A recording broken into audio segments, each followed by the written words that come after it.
Discover the incredible divine plan in Esther, 7 transforming revelations that faithfully bless us. In the 3rd year of Jehoiakim, the word of the Lord came to Jeremiah, prophesying of a time of trials for the people of Israel. He warned that the prideful would face the consequences of their choices. It was during this period that the vast Persian Empire flourished, ruled by King Ahasuerus, where luxury abounded and opulence cloaked a deeper unrest. Within the grand palace of Susa, the kingdom's capital, the line between divine intervention and earthly despair would soon blur, unbeknownst to the inhabitants. Esther, a young orphan raised by her cousin Mordecai, shone with a beauty and grace that turned heads whenever she walked the palace corridors. Every step she took echoed the anointing of her divine purpose, though she carried a heavy secret in her heart. She belonged to the very people whom Haman, a seasoned official, would soon plot against. Haman, embittered by the refusal of Mordecai to bow before him, nurtured a deep-seated hatred. His ambitions spiraled into a lethal scheme, twisting the king's ear to put forth an edict to obliterate all Jews within the Persian realms. As dusk enveloped the city, Mordecai learned of Haman's wicked plot. In profound anguish, he tore his garments, sprinkled ashes upon his head, and mourned bitterly. His spirit cried out, "For such a time as this," as he sent a messenger to the palace. "Esther," he urged through the sealed letter, "do not think to yourself that in the king's palace you will escape any more than all the other Jews.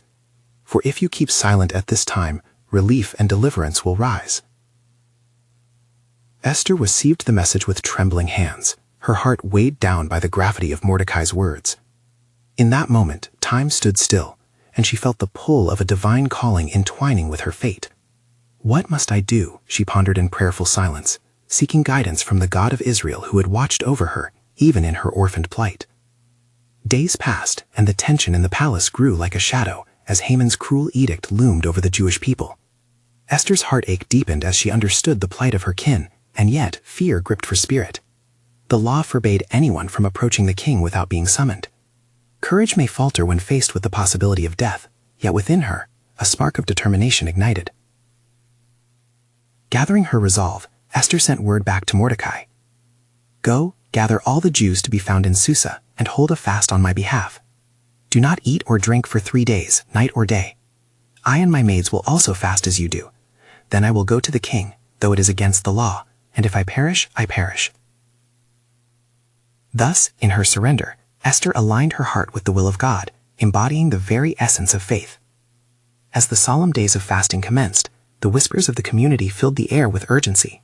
They gathered in prayer, their cries rising to the heavens, pleading for mercy and deliverance.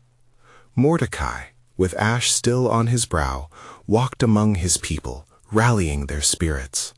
He reminded them of the phrases uttered through their history. "For I know the plans I have for you, declares the Lord, plans to prosper you and not to harm you, plans to give you hope and a future." On the 3rd day, Esther adorned herself in her royal robes and took her place at the entrance of the inner court of the king's palace. Her beauty radiated like the dawn, yet her heart raced with anticipation and dread. As Ahasuerus sat upon his throne, crowned in golden splendor, his gaze fell upon her, and she found herself trembling before the one who held her next breath in his hands. "Esther," he inquired, his voice rich with authority and curiosity. "What is it, Queen Esther? What is your request? It shall be given to you, even up to half the kingdom." By divine grace, she saw the moment unfurl before her as holy purpose emerged between them.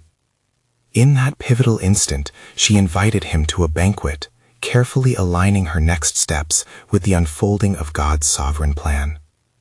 It was not merely sustenance she offered, it was an avenue for a revelation to unfold. As the king and Haman dined, Esther's mind raced. She would unveil the truth, yet she would wait, for the time had not yet come. With bated breath, she remembered her kin gathered in prayer, and how their faith mirrored the covenant of God's promise. But Haman, filled with pride and malevolence, relished the moment, unaware that his schemes were mere threads in a tapestry woven by the Almighty. Little did he know that the very woman he sought to destroy carried God's light within her heart. Thus, in the unfolding drama of the palace, the shadows of despair clashed with the promise of hope, setting the stage for a revelation that would alter the course of their destiny. For a time arranged by the divine, Esther would soon discover not only her place in history, but also the sweeping impact of God's unfathomable plan for his people. As she braced herself for the banquet of her fate, she wondered, what deeper truths await to be revealed in this dance of providence? As the banquet drew to a close, the golden goblets, filled with the finest wine, gleamed under the flickering light of the chandeliers. Ahasuerus and Haman reclined at the table, their hearts merry with joy and strong drink, while Esther's thoughts churned like the depths of a storm-tossed sea. She observed the king's countenance, his regal demeanor unshaken, yet her heart was heavy with the burden of the truth she must reveal. "Queen Esther," the king beckoned, gesturing toward her with his hand, "what is your request? I shall grant it, even unto half of my kingdom." Esther took a contemplative breath, allowing the gravity of her mission to settle within her soul. Strengthening her resolve, she spoke with a voice steadied by faith. "If it pleases the king, let the king and Haman come to another banquet tomorrow, where I will make my request known." The king, filled with curiosity, consented, his eyes glistening with intrigue. Haman, smirking with pride, saw this as an honor bestowed upon him, oblivious to the divine currents swirling beneath the surface. When the banquet concluded, Haman left the palace, heart swelling with arrogance. Yet as he passed by Mordecai sitting at the king's gate, the bitter roots of hatred returned to choke his joy. Mordecai, unmoved by the recent elevation of the royal court, remained steadfast in his refusal to bow. Haman's rage ignited anew, and he resolved in his heart to seek the destruction of the Jew who would not kneel. Meanwhile, Esther bathed in prayer and fasting that night, the cries of her kin echoing in her spirit. As the darkness fell, she came before the Lord, beseeching him for wisdom and courage.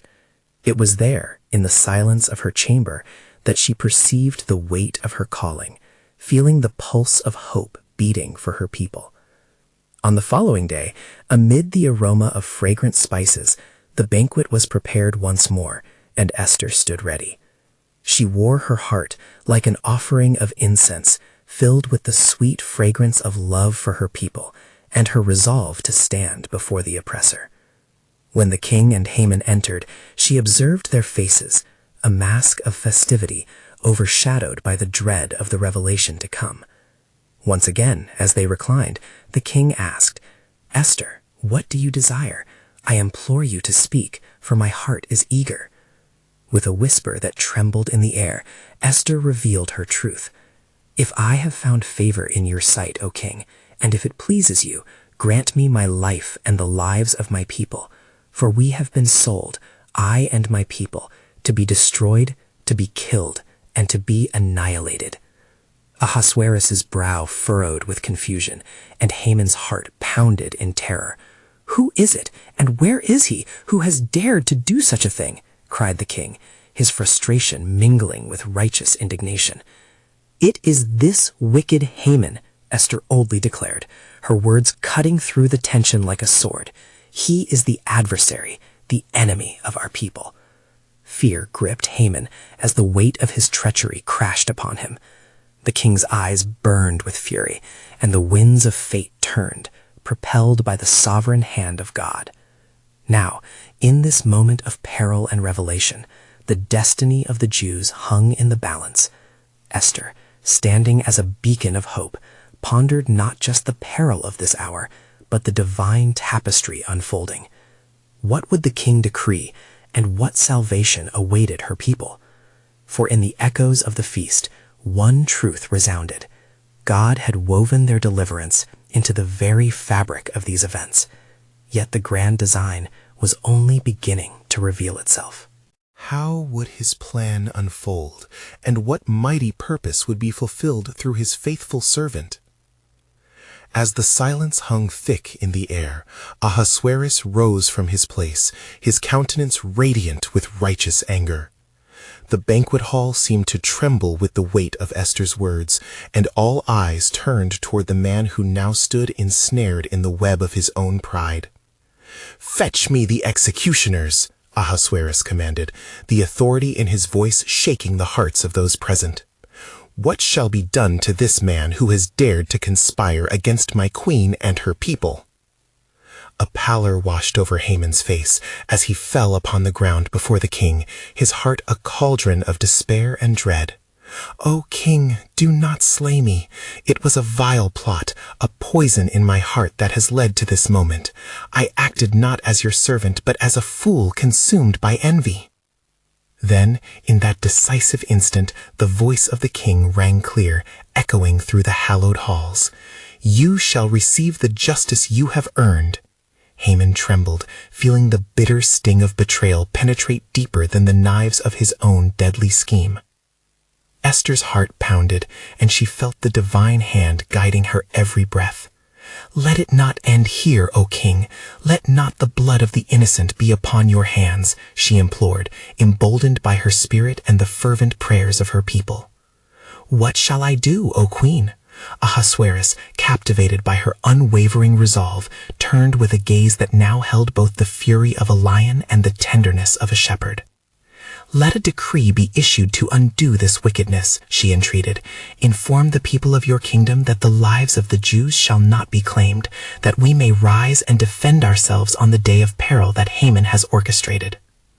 "Indeed, it shall be done," declared Ahasuerus, his heart swayed by the wisdom of his queen. "And Haman, you shall suffer the consequences of your treachery." As the king's men led Haman away to meet his sorrowful fate, Esther felt the chains of fear fall from her spirit. The weight of her people's destruction had shifted, and the glimmers of hope ignited within her soul. "Go forth," Esther instructed the servants, her voice firm yet filled with compassion. "Send letters to the provinces, declaring our deliverance, for God's hand has moved, and the destiny of our people is yet to be woven with threads of salvation." In the days that followed, news spread throughout the kingdom like wildfire, inciting both panic among those who sought harm and rallying cries of hope amongst the Jews. They prepared for battle, united in fervent prayer and under the banner of deliverance. As the appointed day approached, the citizens of Shushan buzzed with anticipation. The hand of God was undeniably at work, his purpose manifesting through the courage of a queen willing to confront the darkness. Yet, even as victory seemed near, a deep stirring resonated within Esther's heart. In the stillness of night she prayed, seeking wisdom in shadows. "O Lord, what shall we learn from this? Is there more yet to unfold in this plan?" And in the quietude, the answer echoed through her spirit, a distant revelation whispering of greater battles yet to come. For it was not merely a life saved or a people spared. God's tapestry of salvation extended far beyond that which her eyes could see. As the dawn's light shimmered upon the horizon, Esther understood that she stood at the threshold of something far grander, a divine purpose entwined with the legacy of her people and the future of nations. Little did they know, the life she had chosen to embody would echo through the annals of history, revealing layers of God's sovereign plan beyond their wildest imagination. What other mysteries lay ahead, promising deliverance hidden yet to be discovered? As the day of reckoning dawned, tension filled the air, palpable and electric, both in the court of Ahasuerus and across the land. The Jews of Shushan gathered, their hearts aflame with both fear and hope. The decree was issued, and the response among the people was a chorus of fervent prayers, echoing the ancient cries of Israel in time of trouble. Who knows but that we have come to the kingdom for such a time as this? Esther's voice resonated deeply within the hearts of her people, recalling the words that had inspired her, words woven with truth and purpose, echoing in their minds like a guiding star. Meanwhile, the remnants of Haman's influence lingered, the dark shadows of his ambition still haunting many. The enemies of the Jews conspired in whispers, their hearts hardened against the decrees of the king. But Esther, cloaked in royal garments, ventured once more into the king's presence, her heart fortified by the prayers of her kindred. "O king," she said with a voice steady yet soft, "if it pleases you, grant me one more request. Let the Jews gather and prepare not just for their preservation, but for their victory.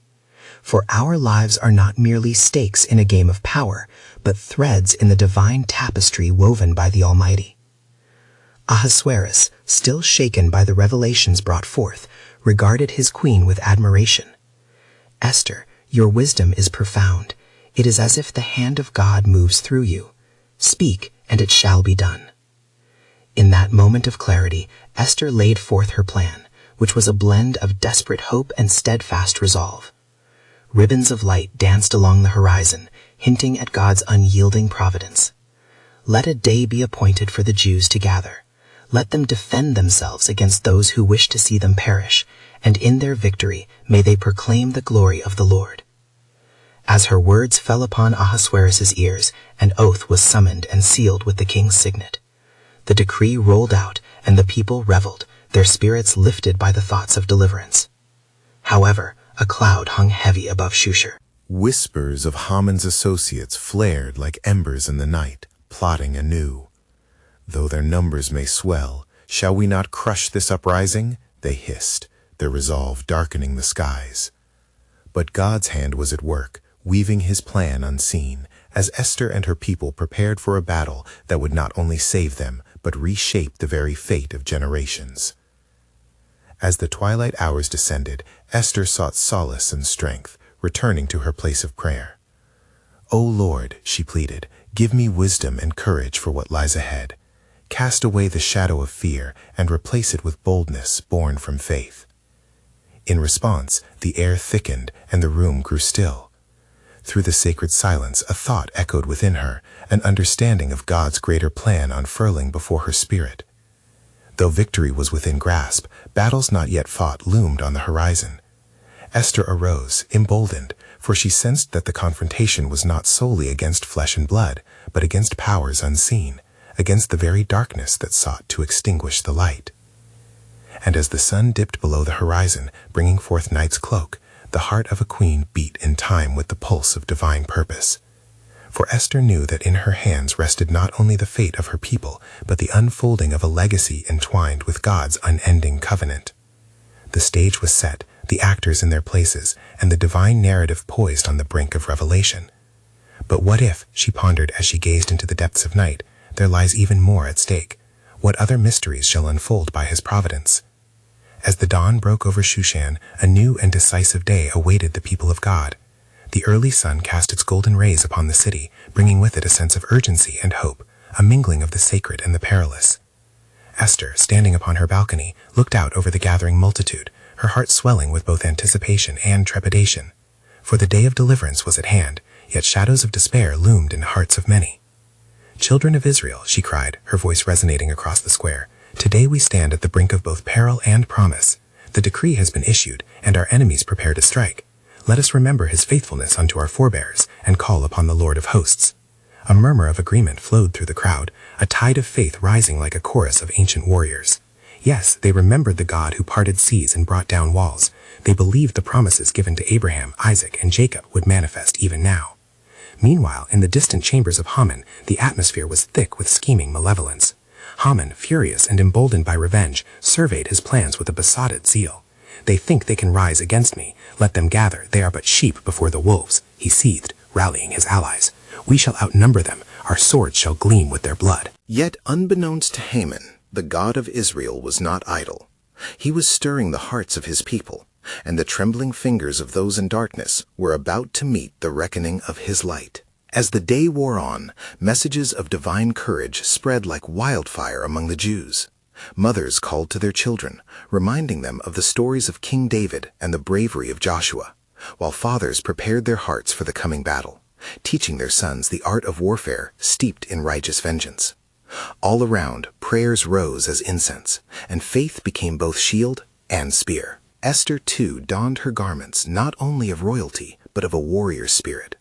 "Let us fast and pray," she declared, For our struggle is not against flesh and blood, but against the rulers, against the authorities, against the powers of this dark world, and against the spiritual forces of evil in the heavenly realms."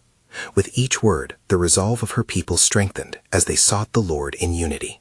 That night, as the stars scattered over the firmament like promises unspoken, a heavy stillness descended upon the town. Esther, in her quarters, felt another wave of divine strength wash over her. And yet, what if all of this prepares us for something even greater, she pondered, her heart entwined with the purpose of God. How often had the Lord turned the tables for his people, bringing forth glory from ashes? The next morning, the trumpet sounded, calling the people to the center square, gathering them as one body. Ready for battle, yet shielded by faith, they raised their voices in a great proclamation of unity and hope.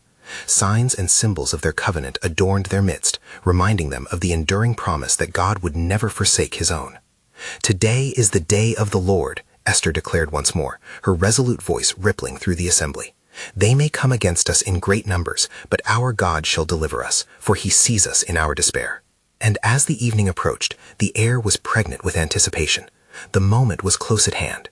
Above the clamor of the priests and warriors, a whisper of divine revelation danced among the heavens. Despite Esther's bravery, she was yet unaware that God's sovereign plan reached far beyond the immediate conflict surrounding them. For as night approached, the hidden designs of the Almighty unfolded upon the tapestry of time, promising an encounter that would forever change the trajectory of his covenant people. Could it be that the echoes of deliverance were but the prelude to a broader unfolding of his grace through Esther's lineage? What greater purpose awaited just beyond the horizon? The answer awaited revelation, leaving both the people and the reader with bated breath, pondering the incredible depths of God's divine plan. As the sun surrendered to the twilight, casting a somber hue over Shoshan, the air crackled with a tension that echoed through the hearts of the gathered multitude. Esther stood among them, the brilliance of her royal attire dulled by the weight of impending doom. She had called the people together, her spirit aflame with resolve. "Let us turn our eyes toward the Lord," she urged, "for in him we find our strength. He has promised to be our refuge and fortress, our God in whom we trust." The crowd raised their voices in unison, a chorus of yearning souls crying out to the heavens. From every corner, prayers ascended like smoke from an altar, a sweet aroma to the Lord. "Recall his mercy," cried a widow near the front, her hands clasped tightly, "for he delivered Daniel from the lion's den. He has not abandoned us." At that moment, the sound of hooves thundered down the road, the clattering echoing like the approach of judgment itself. It was the king's couriers, dispatched with urgency. The people parted, and with bated breath they awaited the proclamation. What news of the enemies who sought their destruction? As the herald stepped forth, his voice rang out, trembling yet firm. "By decree of King Ahasuerus, to stand in defense of the children of Israel, the king has extended his protection. With the onset of the morrow, all who attack shall face the might of Persia." A great roar erupted, a pulse of hope racing through the assembly. Yet in the shadowy halls of Haman's estate, despair twisted into rage. "What treachery is this?" he seethed, his face paling at the unexpected response from the king. "You dare to defy me!" He smashed a goblet upon the marble floor, shattering the fragile piece that lingered. "No matter, we shall overcome. The sun may rise once more, but I will not relent." His advisors, steeped in darkness, whispered insidious plans, their thoughts a tempest of vindictive ambition. Haman, unwilling to acknowledge the shifting tides of power, vowed revenge. "Let him prepare for battle, for the blood of the unyielding shall stain the sands. This shall not end here." Back in the gathering square, as ecstatic shouts began to fade, Esther felt a stirring within her spirit. "My people," she called, "a greater reckoning is upon us. We must remain vigilant, for with freedom comes the responsibility to uphold his justice. Our deliverance is of the Lord, and we are called to walk in his ways." The night deepened, but within the hearts of the Jews a fire burned brightly, a revelation unfolding among them like blossoms from a barren tree. The communal prayers morphed into a solemn covenant, each heart promising to honor their God and each other standing firm against the darkness. Beside her, Mordecai's face shone with a fierce determination. "It is for such a time as this that you have come to the kingdom," he whispered, his eyes unwavering as they pierced into her soul. "You must not falter. Our redemption is ever near." The weight of his words settled upon her shoulders, every syllable resonating with divine purpose. The morrow would not conceive of simple victory or defeat. It was a moment in time set apart for the salvation of nations, a manifestation of God's unwavering faithfulness to his promises. Thus, as she lifted her eyes to heaven, the whispers of the Almighty were woven through her thoughts. What more could he be preparing for them? A lineage preserved, a people redeemed. The mystery of his plan loomed larger than their immediate peril. In the tapestry of his sovereign will, each thread bound together by joy and sorrow, Esther chose to stand, a vessel of God's promises. What greater marvel awaited as the dawn broke once more? The answer danced on the edge of revelation, urging all to stay alert, for the purpose of the Almighty was ever unfolding into the joy of deliverance. As dawn broke over Shushan, illuminating the shadows that clung to the hearts of the people, a stillness settled upon the land. The cries of night had faded, leaving an expectant hush, as if creation itself awaited the unfolding of God's divine purpose.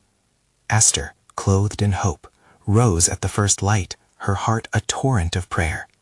"Lord of hosts," she whispered, her soul yearning for guidance, "you have called me to this place. Grant me wisdom that I may stand resolute amidst this storm." Her words ascended to the heavens, seeking the face of God who had established her for such a time. Governed by the promise of protection, the people of Israel gathered with renewed vigor.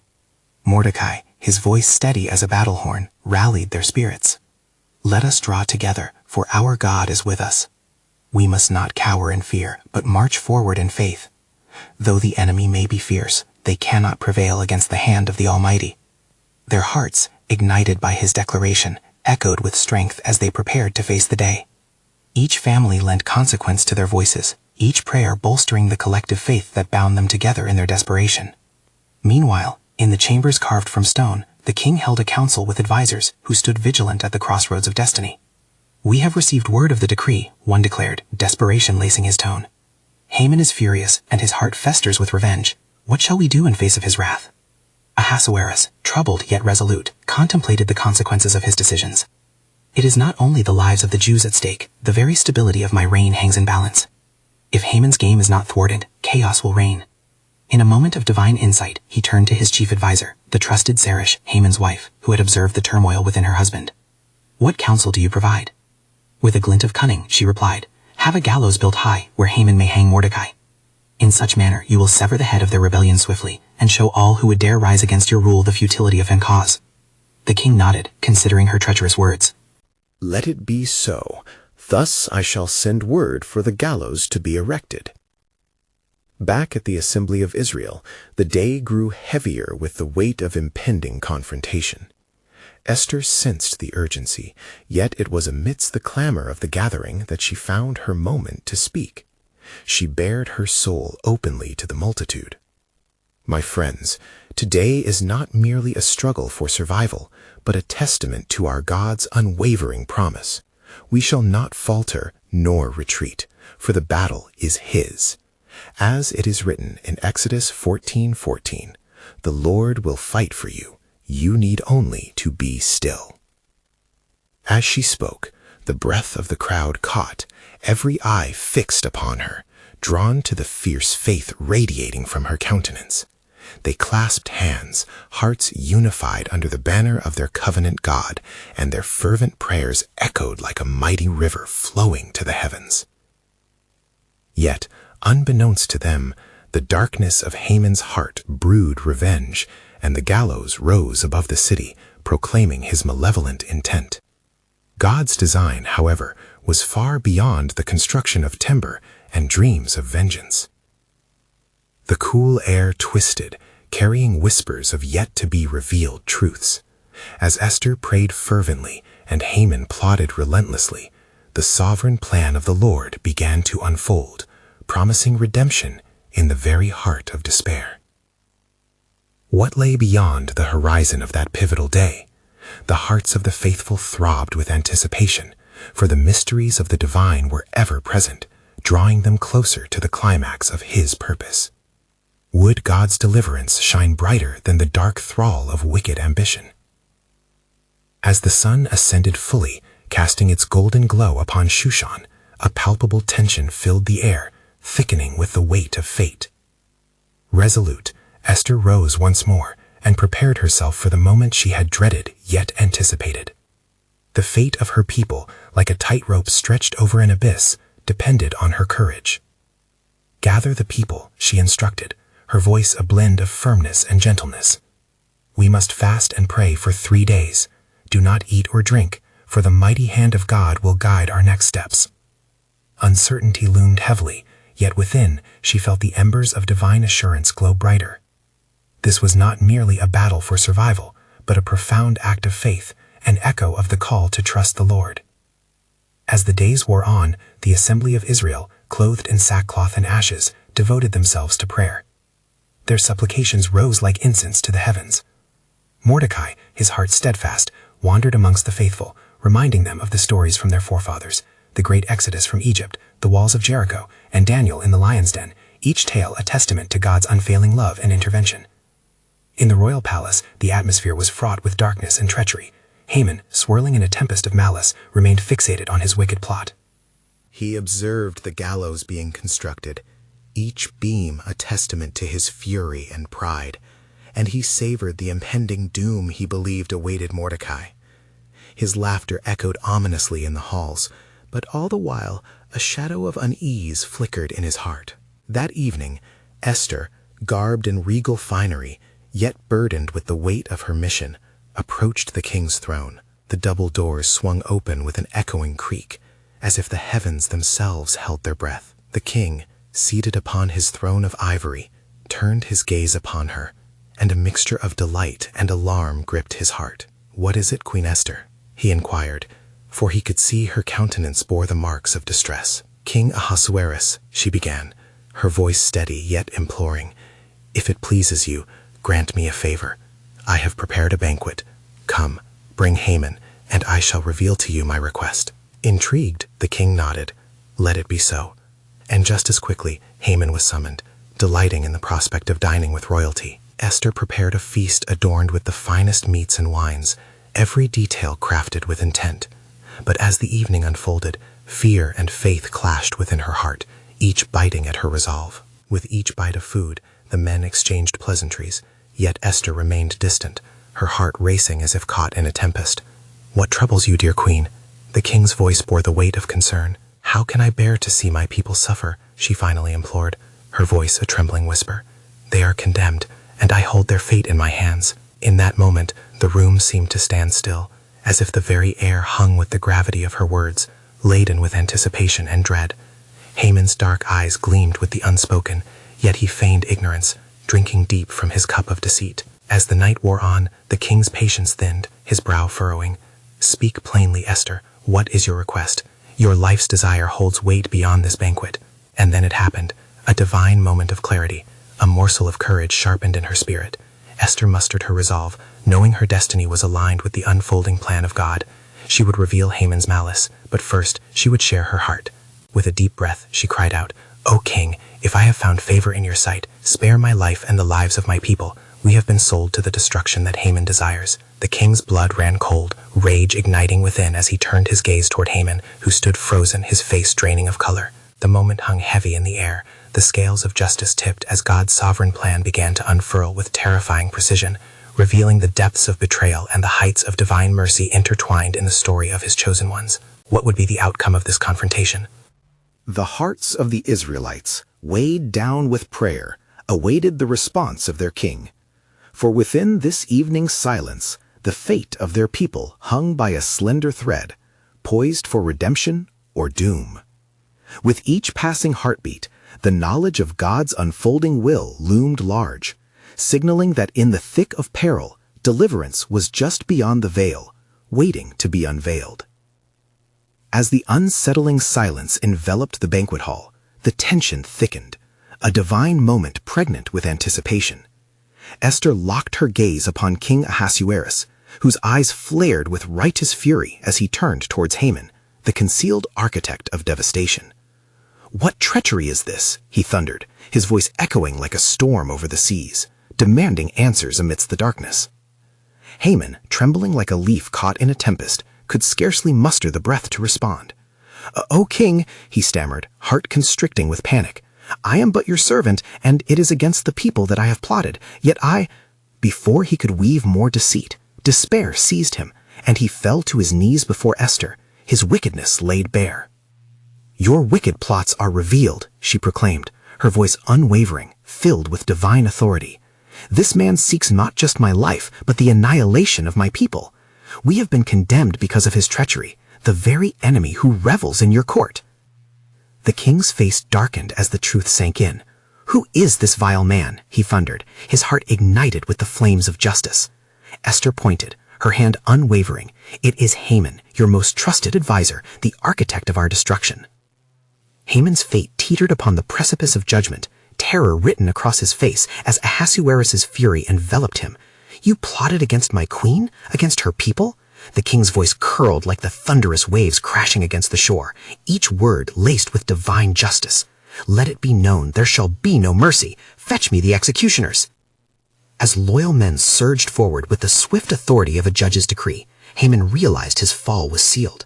In one swift moment, what hovered like a dark cloud above Esther's people turned to lightning, illuminating the path to divine deliverance. Sorrow turned to joy, light pierced the gloom. The gallows he had built now awaited the very architect of his malice. "May it serve as a warning to all who conspire against the innocent," Ahasuerus declared, as Haman was taken away, chains of sin binding the heart of the wicked man who had sought to extinguish the light of God's chosen ones. Esther, standing in the aftermath of ruin, felt the weight of her people's fate lift from her spirit, replaced by a serene confidence that comes from the hand of the Almighty. "Now, O king, let a decree be issued," she urged, a fire of hope igniting her heart, "that we are to rise on the day of our peril, not just defending ourselves, but empowered to stand for justice and protection." With eyes alight with vision, Ahasuerus nodded in agreement, his heart pricked by the spirit of revelation. "Esther, your wisdom shines like gold amidst this chaos. We shall grant your request. Let it be declared throughout the kingdom that on the morrow the Jews may defend themselves." The decrees went forth, carried upon the wings of the faithful, echoes of Esther's courage resounding in every corner of the land. Tidings turned swiftly, weaving a tapestry of faith in the face of despair, binding the hearts of God's people together. The dread that once consumed them melted away, replaced by a spirit empowered to rise and reclaim their promise. On the appointed day, cries of victory resounded throughout Shushan. As the armies assembled to wage war against their foes, the strength did not rest solely in the might of the sword, but in the unity of their hearts, each soul standing firm, declaring the goodness of God. "Remember his promises to us," Esther urged amidst the rallying cries, her spirit radiant. "For he shall go before us. The battle is his." Faith sustained their courage, and the hope of deliverance thundered louder than the sounds of impending conflict. The people cried out in one voice, "For our God is our refuge and strength, an ever-present help in trouble." And in the midst of this warfare, reflection dawned upon Esther's heart. She understood that this deliverance, this victory, pointed beyond the physical, a testament to God's covenant, a promise sealed not merely with blood, but also poised in history, interwoven with the destiny of the nations.